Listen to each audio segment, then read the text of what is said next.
I'm here in Lesotho, and today I'm heading to a waterfall called Maletsunyane Waterfall. And it's beautiful, it's a stunning waterfall. Although this time of year it's kind of just a trickle because it's the dry season. I've seen photos in the wet season and it's unreal. So I'm gonna have to come back in the wet season. But regardless, it's such a cool location.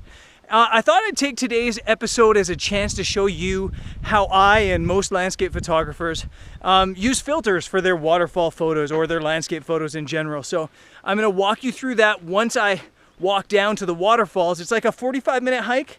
So I'm gonna head there now. I've got the long lens out, so maybe I'll take some photos along the way and maybe some video along the way. And once I get there, I'll show you my filter setup.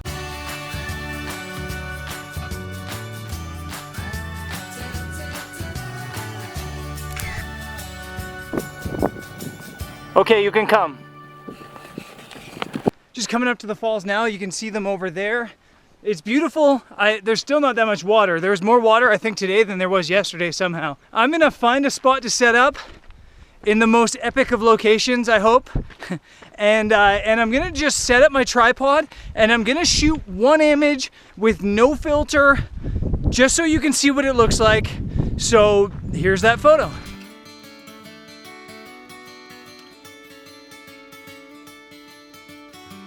So I found my spot. How epic is this? Sorry for the wind noise. I didn't take into account how windy it was gonna be, or else I would have brought my lav mic. As you can see from the first photo, this location is amazing, but there's a couple problems with the photo. The first problem is that the waterfall looks like it's stopped. You don't see the power, you don't see the force in the water. It doesn't have that silky smooth look that you like to get with waterfall photos. And the other thing is the sky is blown out. So now we're gonna do two things to remedy that. We're gonna start by adding a 6-stop filter, and I'll show you how I set up this filter system away from the cliff. One of the questions I get asked more than anything is what type of filter setup do I use? And I'm using the Lee filter system. It's the best that I've found so far. It has a problem with this. This latch it's great because it's a quick release, but it can catch on your pant legs and pop off when you have filters on. I've broken 2 filters that way, so Lee, find a way to lock this in, please. It's a great system. All you do is you throw on your adapter on the front, and then you snap it on. It's that fast. Now, I also get asked a lot why I don't use the circular filters. And there's a good reason. Actually, there's 2 good reasons. The first has to do with cost. And if you have a bunch of different lenses that are different thread sizes, you'd need to buy a different filter for every one of them. Moreover, if you wanted to change the filter, you have to screw it off and on every time, and that's annoying. With this, you can just buy one filter. And then if you want to change lenses, you just pop off the whole system and you add it to the other lens. So it's super quick and efficient. Now I've got 2 slots in here for filters. I'm gonna throw in a 6-stop little stopper. And guys, so you guys don't have to be taking notes on what equipment I'm using, in the description of this video, I've linked in all of the equipment I'm using so that you can click on it and check that out. So yeah, in the first slot, I'm gonna throw in a 6-stop ND filter. That's a pure ND filter. That's just to slow down the shutter speed. I'm at 1/25th of a second, and that'll slow me down 6 stops. That'll make that water, instead of looking stopped and frozen, it'll make it look silky smooth.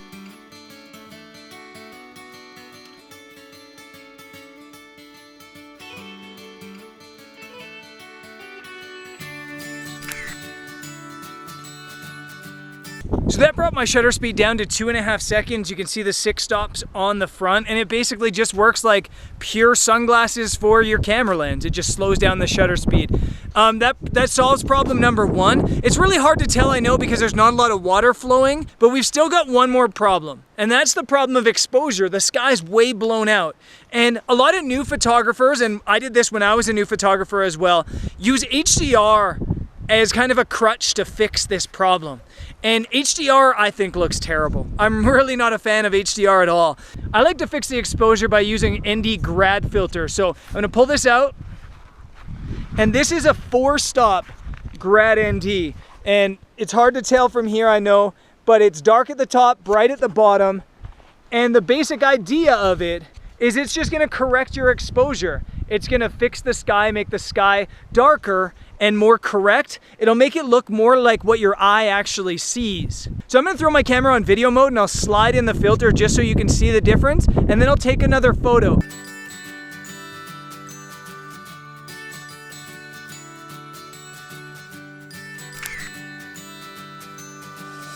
You can see an immediate difference on how much better the sky is exposed, but I'm seeing a little bit of an issue. This is a soft grad ND filter, meaning the gradient is really soft, and it's darkening up too much of my horizon line. So I'm now gonna put a 3-stop hard grad on instead, take off the 4-stop, and we'll see how this looks now.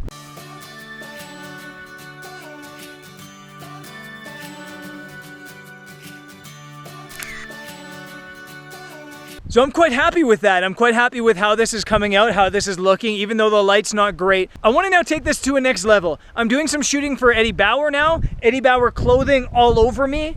And so I want to get a couple shots out on the cliff with the gear on. A lot of times with epic landscapes like that are just massive, it's really hard to show the scale, and using a person in your frame does wonders. Now, I don't have a model, or else I could do some seriously crazy stuff here from the top with models down here to really show the scale, but I'm gonna have to make do with what I have, which is myself and a 10-second timer. So I'm gonna put myself in the frame, set the timer, and give the shot some scale.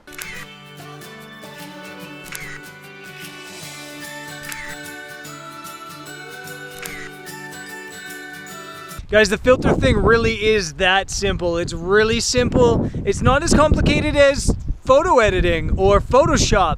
And I'm not a purist, I'm a laziest. So it's not that I don't love Photoshop, it's just that I like to get it right in the camera so I don't have to photo edit later. I'm a laziest. Now it's only about 5 o'clock, so I've got an hour until sunset. I think I've got a couple of cool shots set up here now, but I'm gonna wander around and look for some more compositions. I'm gonna shoot some footage, some time lapse, some photos, and then I'll check in with you guys after the sun goes down.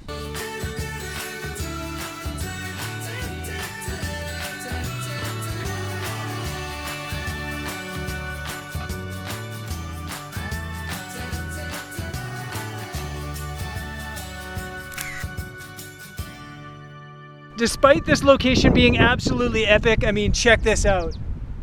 Insane. I've kind of struck out with the light a little bit. The sun's just gone down and it's overcast and cloudy, and it's not gonna work. But I think I got a couple cool images regardless. I hope I taught you guys a little bit about filter usage, and I'll see you guys tomorrow. Tomorrow I'm still here in Lesotho. It'll be a regularly scheduled vlog. I don't know where I'm heading. Somewhere else in this amazing, amazing country. I will say this. I was lazy here. I should have come midday today because I didn't realize it until now, but there's a trail and I could have hiked right down to the bottom, and there's like 5 waterfalls down there. I could have got some cool shots down there, but I'm lazy. Anyways, that's it for the episode, guys. I hope that helps you out if you're looking to use filters a little bit more in your photos.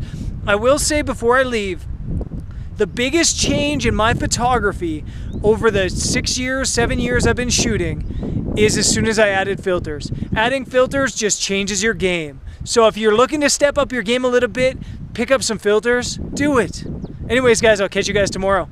Peace. It is crazy here. I'm gonna flip it around. Look at that. This place is crazy. Lesotho is crazy so far. Absolutely stunning.